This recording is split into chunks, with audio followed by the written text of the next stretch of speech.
Big boss Malayalam ചരിത്രത്തിൽ ഏറ്റവും ഭാഗ്യം ചെയ്തിട്ടുള്ള ഒരു മത്സരാർത്ഥിയാണ് ബിന്നി. കാരണം ബിന്നിക്ക് ഫാമിലി വീക്കില് അവരുടെ ഹസ്ബൻഡ് വീട്ടിൽ വന്നാൽ അല്ലെങ്കിൽ ഫാമിലി ആര് വന്നാലും അവർക്ക് വീട്ടിൽ തുടരാനുള്ള ഒരു അവസരം കിട്ടും. എന്ന് വെച്ചാൽ ഒരാഴ്ച താമസിക്കാനുള്ള ഒരു അവസരം കിട്ടും. അതൊരു ചെറിയ കാര്യമല്ല.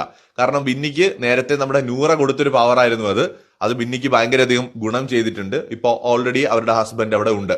ഇതിനു മുമ്പ് കപ്പിളായിട്ട് ബിഗ് ബോസിൽ വന്നിട്ടുള്ളതെന്ന് പറയുന്നത് നമ്മുടെ ഫിറോസ് ഖാൻ സജിന, അവർ രണ്ടുപേരും ഭാര്യയും ഭർത്താവുമായിട്ട് ബിഗ് ബോസ് വീട്ടിൽ വന്നവരാണ്. അതുപോലെ വന്നവരാണ് നമ്മുടെ ആദിലയും നൂറയും. എന്നാൽ ഒരു ഒറ്റയ്ക്കൊരു കണ്ടസ്റ്റന്റ് ആയിട്ട് വരികയും ഫാമിലി വീക്ക് വരുമ്പോൾ ഫാമിലിയിൽ നിന്ന്, അത് മാതാപിതാക്കളോ ഹസ്ബൻഡോ വൈഫോ അങ്ങനെ ആരെങ്കിലും ഒരാൾ വന്നിട്ട് അവരവിടെ ഇങ്ങനെ തുടർച്ചയായിട്ട് കുറെ ദിവസങ്ങൾ നിൽക്കുകയും ചെയ്യുക എന്ന് പറയുന്നത് പ്രത്യേകിച്ച് വലിയൊരു ഭാഗ്യം തന്നെയാണ് ബിഗ് ബോസിനകത്ത്. എന്തായാലും ഒറ്റപ്പെട്ട് നിൽക്കുന്ന ഒരാൾക്ക് പുറത്തു നിന്ന് അവരുടെ ഫാമിലിയിൽ ഏറ്റവും പ്രധാനപ്പെട്ട ഒരാളുടെ സപ്പോർട്ട് കിട്ടുക എന്ന് പറയുന്നത് ഒരു ചെറിയ കാര്യമല്ലല്ലോ. ലൈവില് ഇതുവരെ ഉണ്ടായ അനുഭവങ്ങളും സങ്കടങ്ങളും ഒക്കെ നമ്മുടെ റൂബിനുമായിട്ട് പങ്കുവയ്ക്കുകയാണ് ബിന്നി. കൂടുതൽ അപ്ഡേറ്റുകളുമായി വീണ്ടും വരാം. അടുത്ത ബിഗ് ബോസ് ലൈവ് അപ്ഡേറ്റിനായി എല്ലാവരും പേജ് ഫോളോ ചെയ്യാൻ മറക്കരുത്.